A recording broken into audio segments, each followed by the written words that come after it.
Bonjour à toi, alors j'espère que tu vas bien. Alors dans la vidéo du jour, en fait, j'avais l'intention de répondre à la question d'une de mes clientes, Isabelle, qui me disait qu'elle avait du mal à garder son niveau de motivation et son niveau d'énergie. Et c'est vrai que quand on crée son projet d'entreprise, ou même quand on est entrepreneur, on passe par des hauts, par des bas. C'est compliqué d'avoir toujours une énergie stable. D'où le sujet de cette vidéo où je vais t'expliquer, moi, en tout cas pour moi, quelles sont mes 3 clés principales de motivation. Et je te parle de tout ça juste après ça.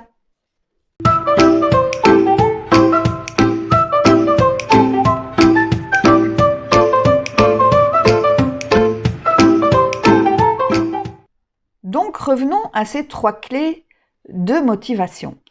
Quand on est porteur de projet et quand on est entrepreneur et dans notre vie en général, on passe souvent par des hauts et par des bas.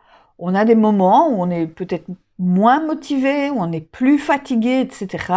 On peut même avoir des moments où on a envie de tout abandonner. Et j'ai envie de dire, ça fait partie de la vie et c'est normal en fait d'avoir des moments où on est un peu dans le fond du gouffre. Et c'est pas grave en fait d'avoir ces moments-là. Par contre, ce qui est important, c'est de développer des stratégies pour rapidement en fait remonter en énergie. Et donc l'objectif de cette vidéo, c'est de t'expliquer quelles sont pour moi mes 3 clés de motivation principales qui me permettent justement, quand je suis dans le fond, de remonter mon niveau de motivation et mon niveau d'énergie.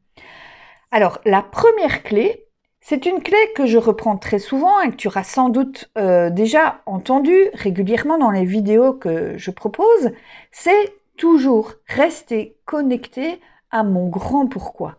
Rester connecté à pourquoi je fais ça. Parce que une fois que tu sais pourquoi tu le fais, eh bien, tu verras que tu peux très facilement déjà dédramatiser les situations et surtout, tu peux rester déterminé à rester sur ton autoroute. Alors, pour illustrer ça, je vais juste t'expliquer mon grand pourquoi. Ça te donnera peut-être des idées pour construire le tien. Mais en tout cas, ce que j'ai envie de te dire ici, c'est avant de te lancer, la première chose à clarifier, c'est vraiment ça. Pourquoi tu le fais? Alors, mon grand pourquoi. En fait, moi, j'ai énormément de plaisir quand je vois toutes mes clientes éclore et que je vois toutes ces femmes reprendre en main les rênes de leur vie. Et pourquoi ça me donne autant de motivation? C'est parce que simplement, ça me renvoie à mon histoire. Si tu veux, moi, je suis née dans une famille d'entrepreneurs. Donc, mes parents étaient commerçants. Et j'ai toujours entendu que la vie était dure, que c'était difficile, qu'il fallait beaucoup travailler, que c'était fatigant, etc. Et puis aussi, je suis née dans une famille, une grande famille, on est 5 enfants, où il y avait un modèle d'éducation, le modèle d'éducation d'il y a 50 ans, qui était relativement strict et où les enfants n'avaient pas beaucoup d'autonomie, on ne développait pas beaucoup notre autonomie.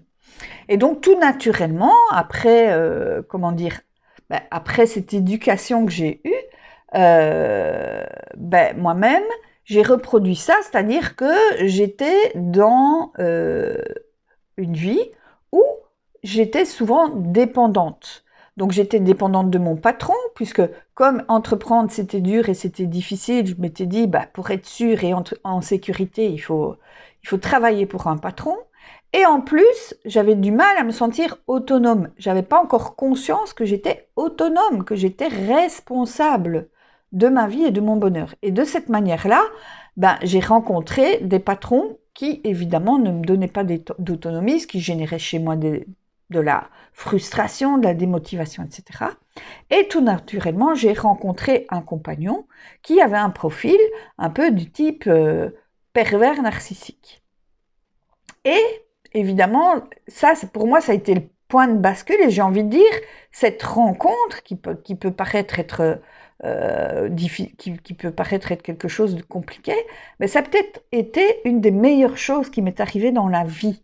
Pourquoi? Parce que suite à cette rencontre, j'ai été dans l'obligation de développer mon autonomie.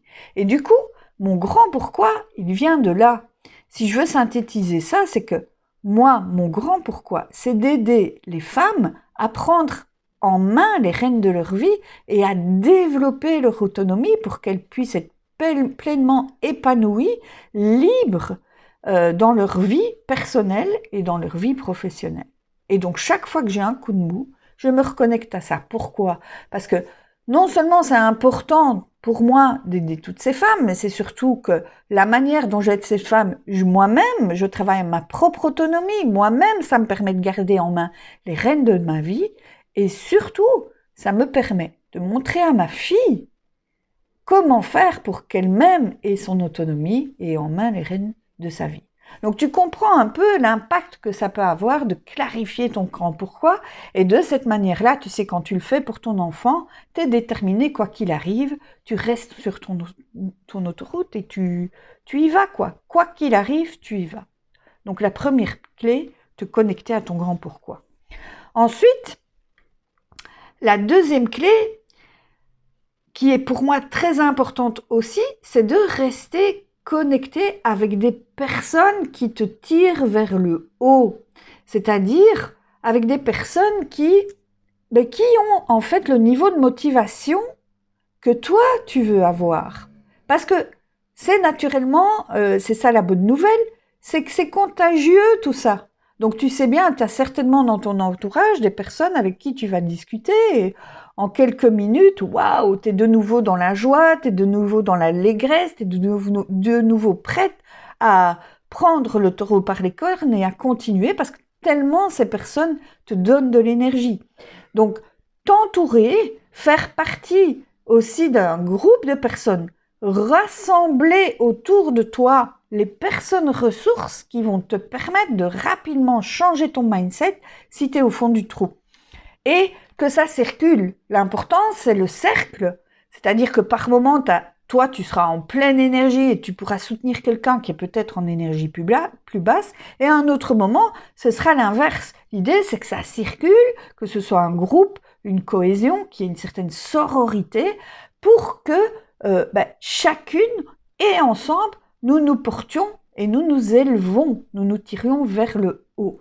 C'est pour ça d'ailleurs que c'est important pour moi de créer cette tribu. J'ai créé la tribu des femmes colibris pour cette raison.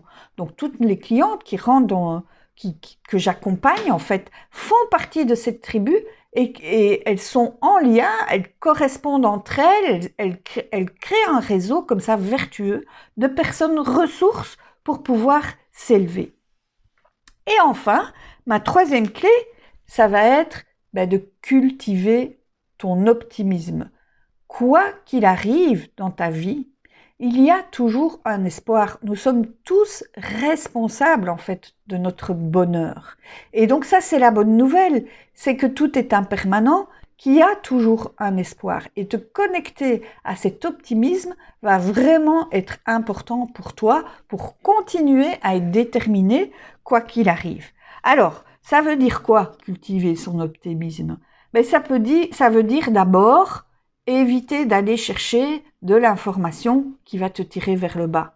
Alors, je vais te donner, tu vas très vite comprendre de quoi je parle. Si aujourd'hui, tu regardes les médias et tu écoutes la radio tous les jours où on te donne en permanence des mauvaises nouvelles, naturellement, ça va te plomber. Donc moi, personnellement, j'ai pris la décision, et déjà depuis de nombreuses années, de ne plus suivre les actualités et ne plus suivre les médias.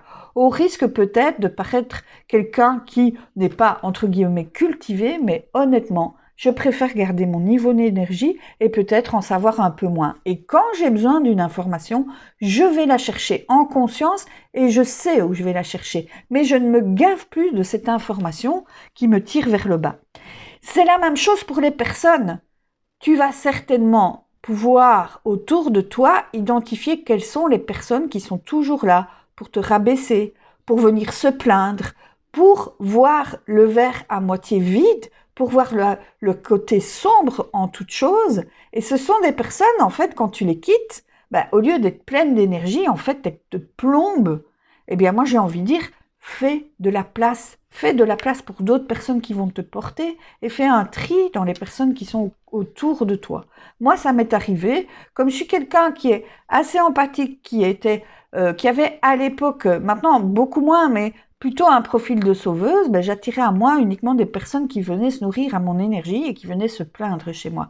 Et j'ai fait un grand nettoyage. J'ai vraiment fait un grand nettoyage dans ces relations pour moi être en capacité d'être de nouveau en énergie et qu'on ne vienne pas puiser mon énergie. Et puis ensuite, pour cultiver mon optimisme, ce que j'ai appris à faire, ça demande un petit peu de pratique, mais c'est tellement salvateur, c'est que je fais attention à ce à quoi je pense. Et quand je pense quelque chose de négatif, c'est pas grave, c'est pas que je vais me flageller ou que je vais culpabiliser de penser négatif, non, c'est juste de voir la pensée arriver et directement avoir le réflexe de mais quel est le cadeau caché derrière cette situation? Parce que quelle que soit la situation, même si elle est difficile, c'est peut-être pas évident de la voir sur le moment, mais derrière, il y a toujours un cadeau caché. Donc, quand je suis plombée, eh bien, j'ai le réflexe de me dire, c'est quoi le cadeau caché? Et si j'arrive pas à trouver le cadeau caché, eh bien, je prends mon carnet, j'ai un petit carnet, et j'essaye de trouver tous les avantages de cette situation. Et peut-être du pire et qu'encore du pire de cette situation. Et tu verras que de cette manière-là, la pire situation que tu pourrais envisager, bah finalement, elle n'est pas si grave et qu'il y a sans doute aussi des avantages dans la pire des situations.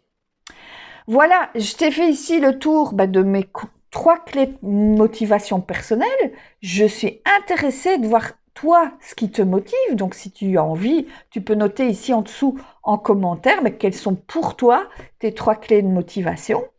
Si tu veux aller plus loin, si tu veux avoir plus d'infos sur comment faire pour démarrer mon activité, si tu sais pas par où commencer ou comment te lancer, tu trouveras aussi en lien, en description de cette vidéo, le lien vers ma formation. C'est une formation entièrement gratuite, une formation qui t'expliquera quelles sont les étapes principales de transformation pour devenir une entrepreneur libre, ancrée et épanouie. Voilà, alors si le contenu de cette chaîne t'intéresse, je t'invite à cliquer ici sur mon petit avatar et je te dis à très bientôt pour une prochaine vidéo. Ciao!